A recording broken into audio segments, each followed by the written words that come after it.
Bon, l'été arrive bientôt et son lot d'animés avec, et forcément dans le tas, on a quelques pépites sympas. Cependant, vous l'avez vu au titre, aujourd'hui on va se concentrer sur Dr Stone et ça tombe bien parce que j'ai été contacté par Crunchyroll afin de vous en parler. Alors, j'avais déjà fait une vidéo sur ce dernier en début d'année où je vous présentais l'histoire, donc cette fois-ci on va se concentrer sur pourquoi vous devez le regarder, mais surtout sur 4 raisons qui font que ce sera l'animé de l'été. Et pour ceux qui débarquent, vous inquiétez pas, je vais quand même faire un petit résumé. Bref, salut à tous, c'est Aniki et c'est parti pour parler de Dr Stone. Avant toute chose pour les intéressés, il est important de savoir que Dr Stone débutera le 5 juillet sur la plateforme Crunchyroll et tous les épisodes seront diffusés 1 heure après le Japon en VOST-FR. Par ailleurs, vous pourrez trouver en description un lien afin de tester le premium durant 14 jours. Voilà. Pour rappel, l'histoire se déroule à notre époque où nous faisons la connaissance de 2 personnages, Taiju et Senku. Alors que Taiju s'apprête à faire ses déclarations à la fille qu'il aime, une explosion recouvre le ciel et pétrifie la totalité de l'humanité. Plusieurs siècles passent et Taiju finit par se réveiller. Il tombe alors sur son ami qui avait lui aussi réussi à s'éveiller plusieurs mois auparavant. Seulement, depuis le temps, la nature a repris ses droits et l'homme est retourné à l'âge de pierre. Ainsi, nos 2 héros du jour vont devoir recréer de zéro une civilisation en faisant face à de nouveaux dangers. Bref, rentrons dans le vif du sujet. Raison 1, un shonen hors norme. Un premier truc que j'avais déjà évoqué, mais Dr Stone est à l'origine un manga créé par 2 mangaka. Boichi, l'auteur et dessinateur de Sunken Rock, Wallman ou encore Origin, et qui s'occupe ici uniquement du dessin, et Rishiro Inagaki qui s'occupe ici de l'histoire, comme c'était le cas pour High Shield 21. Bon, certes, on a 2 génies du manga qui sont réunis, mais ce qui est intéressant, c'est que Boichi est un expert du seinen et Inagaki un expert du shonen neketsu. Ce qui fait qu'on se retrouve avec une sorte de mélange des deux. Alors,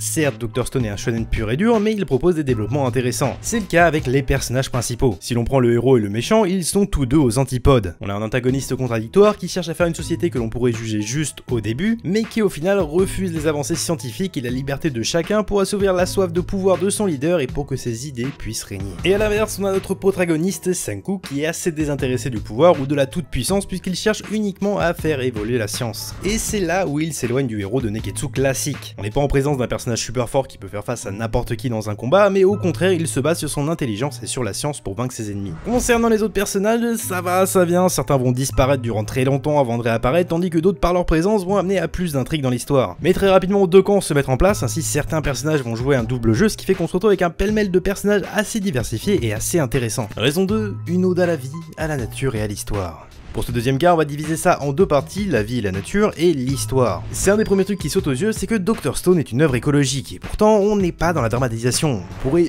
juger au synopsis et avec ce que j'ai évoqué plus tôt que l'ambiance doit être assez sombre, mais c'est pas forcément le cas, puisque du côté de nos héros, on ressent un esprit optimiste avec une volonté de recréer le monde en l'améliorant. Mais en même temps, le mal fait par l'humanité est justement pas mal mis en avant, ce qui apporte de la crédibilité au discours de certains antagonistes. La différence se joue par rapport au comportement humain, là où nos héros partent du principe que les hommes, de par leurs émotions et leurs pensées, peuvent surpasser la nature sans se laisser submerger par cette dernière. Bref, Dr Stone c'est également un conflit d'idées et de vision de vie, et ça a le mérite d'être intéressant. Pour la partie histoire, comme vous avez dû le comprendre avec notre héros, la science joue une partie super importante. C'est pour ça qu'on retrouve sur internet des wikis relayant toutes les expériences effectuées au cours du manga. La science va également agrandir le tranché entre héros et méchants, puisque ces derniers se portent comme opposants à la science, ne voyant en elle que le mal qu'elle a pu apporter, que ce soit par les armes, les maladies et j'en passe. Alors pourquoi je vais parler d'un côté ode à l'histoire? C'est tout simplement car Senku, durant ses aventures, va revivre les grandes avancées scientifiques. Pour vous donner un exemple un peu bateau, il est plus difficile de faire de la chimie sans avoir inventé le verre. Vous vous en doutez, mais techniquement tout ça prend du temps et l'histoire va pas mal accélérer à ce niveau-là. Rien de dramatique néanmoins, puisque ça nous fait une super transition pour attaquer la 3e raison. Raison 3, le surnaturel. Bon alors c'est pas le terme exact, puisque dans le principe le surnaturel se définit par des phénomènes non explicables par les lois de la nature, ce qui en soi semblerait s'opposer avec Dr Stone, étant donné qu'on a un côté très terre-à-terre, même scientifique, ce qu'il y a de dire. Mais bien évidemment, on a un côté hors norme, alors que ce soit avec certains personnages, comme avec Shisho qu'on a pu voir souvent dans les trailers, qui possèdent une force monstrueuse, mais ça se représente surtout avec les avancées scientifiques.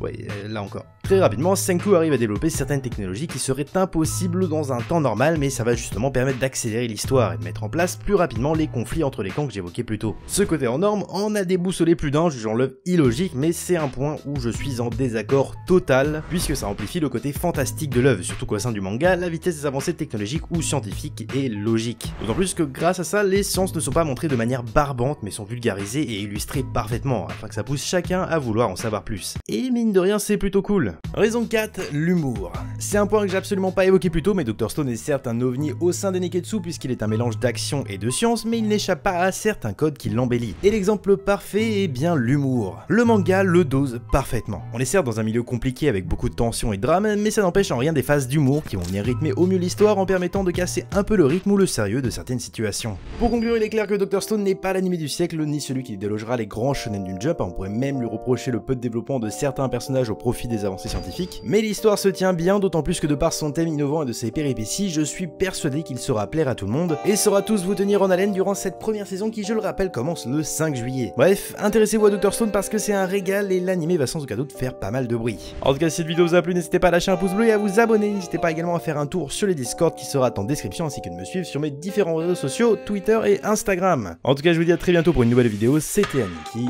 ciao.